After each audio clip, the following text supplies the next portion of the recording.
Hi friends, welcome back to rainbow angels. ఎలా ఉన్నారు? బాగున్నారా అండి? మా ఛానల్ని ఫస్ట్ టైం చూస్తున్న వాళ్ళు ప్లీజ్ సబ్స్క్రైబ్ చేసుకోండి. మా వీడియో నచ్చినట్లయితే లైక్ చేయండి, మీ ఫ్రెండ్స్ అందరికీ షేర్ చేయండి. ఇవాల్టి స్పెషల్ చికెన్ కట్లెట్. పిల్లలైనా పెద్దలైనా చాలా ఇష్టంగా తినే రెసిపీ ఇది. సింపుల్ ఇంగ్రీడియంట్స్తో ఈ స్నాక్ని తయారు చేసుకోవచ్చు. వీడియోని చివరి దాకా చూడండి. కట్లెట్ ఎలా తయారు చేయాలో చూద్దాం రండి. కట్లెట్ తయారు చేయడం కోసం బోన్లెస్ చికెన్ తీసుకోవాలి. దాన్ని ఈ విధంగా చిన్న చిన్న పీసెస్గా కట్ చేసుకోవాలి. ఇప్పుడు దీన్ని ఒక మిక్సీ జార్లో యాడ్ చేసుకోవాలి. ఇప్పుడు ఇందులో టేస్ట్కి తగ్గట్టు salt, pepper, ginger garlic paste, సన్నగా కట్ చేసుకున్న ఆనియన్స్, సన్నగా కట్ చేసుకున్న గ్రీన్ చిల్లీస్ వేసుకొని దీన్ని మెత్తగా గ్రైండ్ చేసుకోవాలి. చూడండి, ఈ విధంగా గ్రైండ్ చేసుకోవాలి. ఇప్పుడు ఇందులో 1 ఎగ్ని కూడా యాడ్ చేసుకోవాలి. మళ్ళీ దీన్ని మెత్తగా గ్రైండ్ చేసుకోవాలి. చూడండి, ఎక్కడ చికెన్ పీసెస్ అనేది లేకుండా బాగా మెత్తగా గ్రైండ్ అయిపోయింది కదా. ఇప్పుడు ఈ పేస్ట్ అంతటిని ఒక బౌల్లో యాడ్ చేసుకోవాలి. ఇప్పుడు ఇందులో 1 టేబుల్ స్పూన్ మైదా పిండి వేసుకొని చేతికి కొంచెం ఆయిల్ అప్లై చేసుకొని బాగా కలుపుకోవాలి. ఈ విధంగా కలుపుకోవాలి. ఇప్పుడు బ్రెడ్ క్రమ్స్ తీసుకొని అందులో 1 టేబుల్ స్పూన్ మైదా పిండి, కొంచెం సాల్ట్, చిల్లీ ఫ్లేక్స్ వేసుకొని ఇవన్నీ బాగా కలిసేటట్టుగా కలుపుకోవాలి.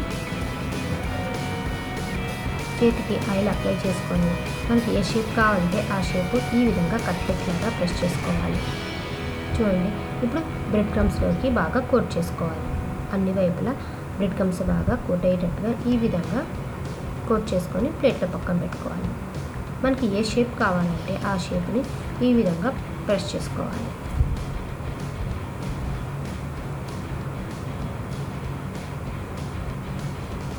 అలాగే అన్నిటినీ ఏ షేప్ కావాలంటే ఆ షేప్ చేసుకొని మనం బ్రెడ్ క్రమ్స్లోకి బాగా కోట్ చేసుకొని అన్నిటినీ పక్కన పెట్టుకోవాలి.